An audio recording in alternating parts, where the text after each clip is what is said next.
Good morning, everybody. Happy Friday. It's time to go over Chapter 7 vocabulary. We're reading Chapter 7 of The Thief of Always today. Only 2 words today. The first one isn't really a vocabulary word, it's more of a concept that you might not be familiar with.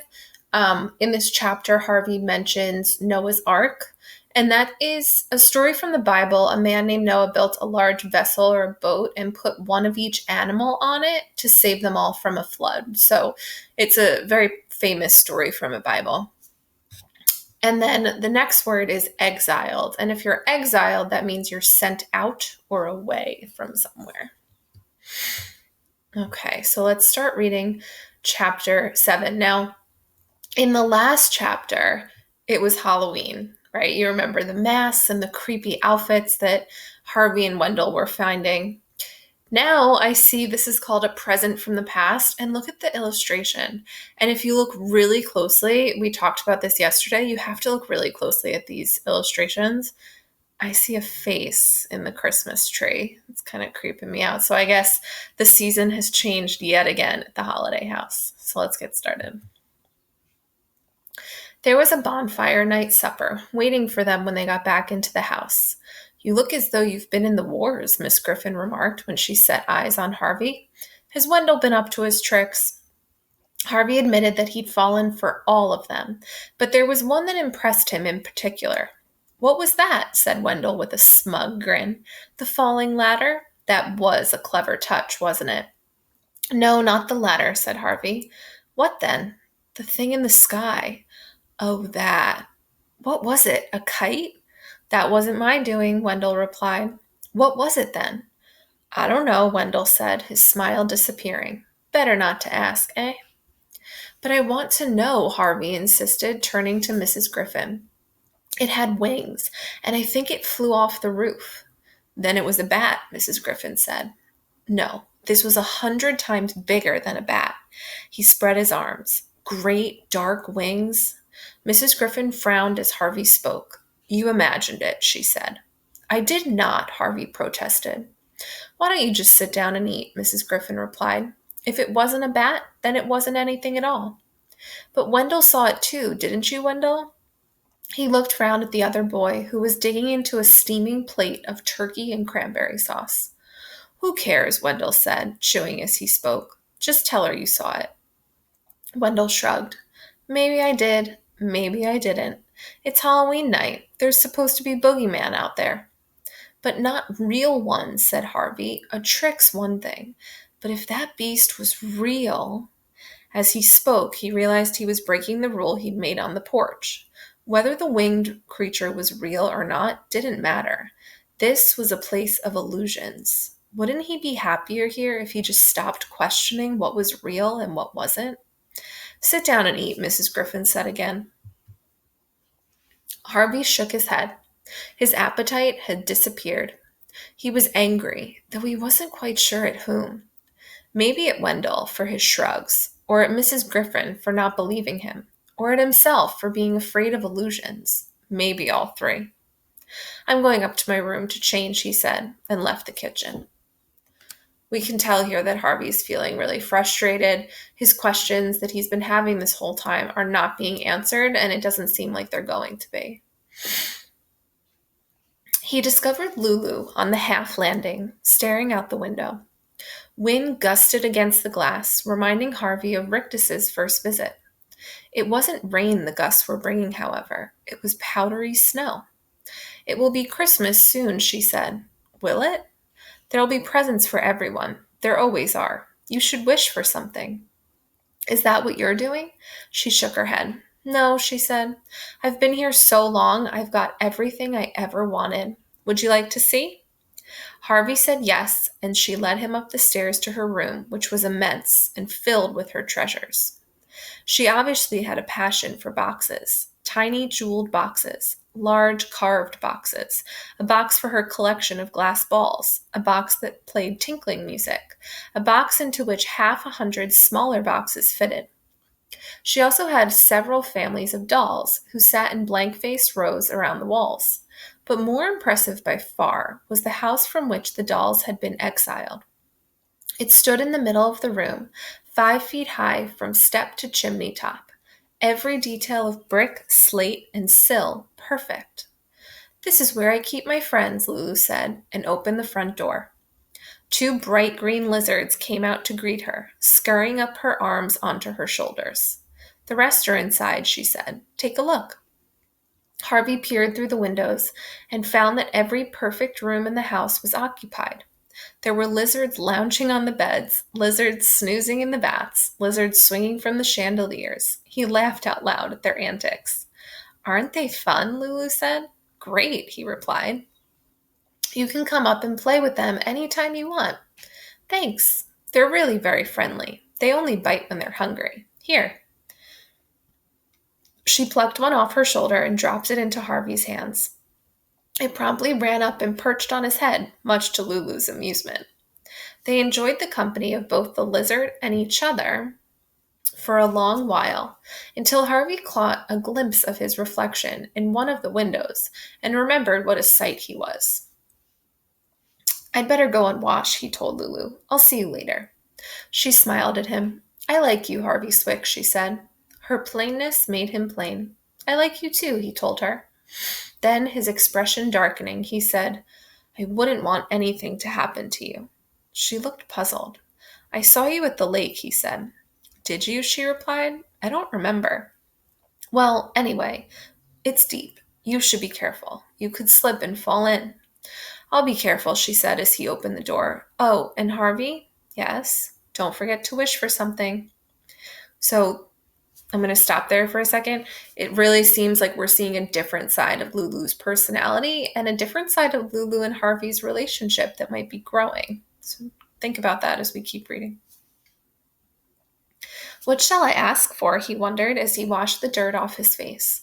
Something impossible, maybe, to see just how much magic the house possessed. A white tiger, perhaps, a full-size Zeppelin, a ticket to the moon. The answer came from the depths of his memory. He'd wished for a present he'd been given and lost a long time ago. A present that his father had made for him, which Mr. Hood, however much he wanted to please his new guest, would never be able to duplicate. "The Ark," he murmured.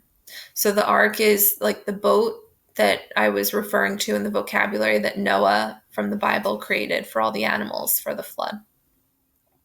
With his face washed and the scratches he'd got from the thorns in the thicket worn like war wounds, he headed back downstairs to find that once again the house had performed an extraordinary transformation.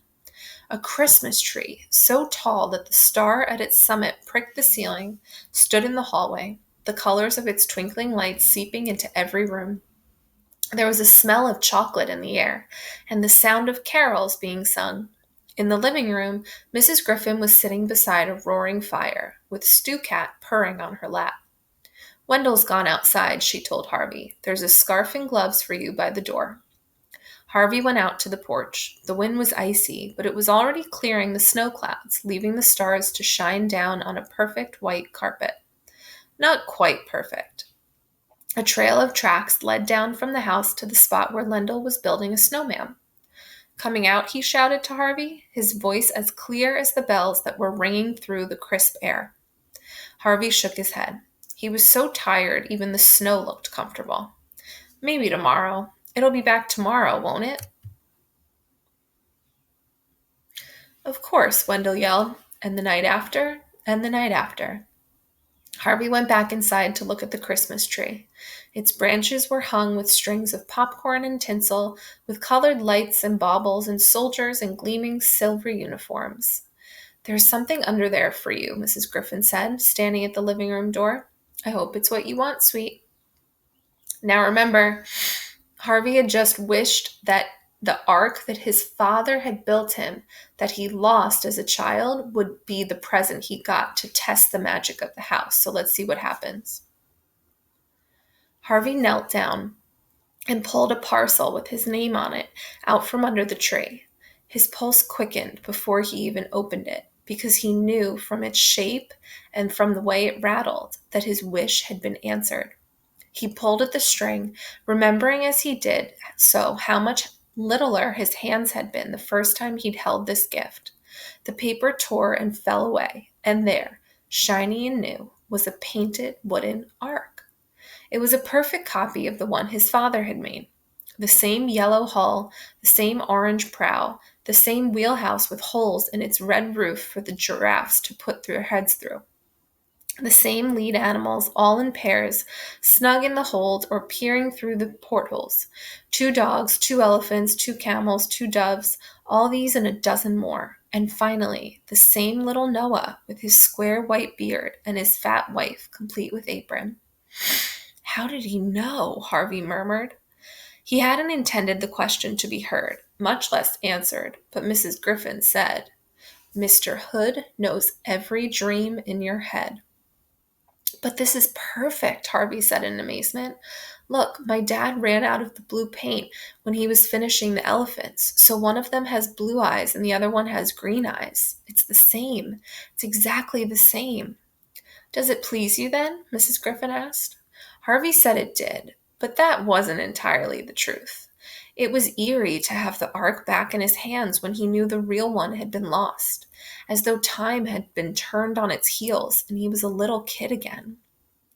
So, what he had wished for, which seemed impossible to test Mr. Hood's magic, was given to him. So, this is becoming really interesting. He heard Wendell stamping the snow off his feet at the front door and was suddenly embarrassed to have such a childish present in his hands. He gathered it up in its wrapping and hurried away upstairs, intending to head back down for some supper. But his bed looked too welcoming to be refused, and his stomach quite full enough for one night. So instead he closed the curtains on the gusty night and laid his head down on the pillow. The Christmas bells were still ringing in some distant steeple, and their repetition lulled him into sleep. He dreamt that he was standing on the steps of his house, looking through the open door into its warm heart. Then the wind caught hold of him, turning him from the threshold and carrying him away into a dreamless sleep. Okay, and then I'm assuming, based on what we learned about Lulu and the lake, so here it seems to be some lizards, right? Since we read that Lulu collects lizards and keeps them in like a dollhouse. And here, this is interesting. Here it seems to be the fish from the lake, and then this is Noah's Ark. So you see all the different animals that were filled from the ark, so like a giraffe, a rhino, different animals. So the story goes that one animal from every species was put on the ark to save the animals from this flood that would get rid of everything else. What a good chapter.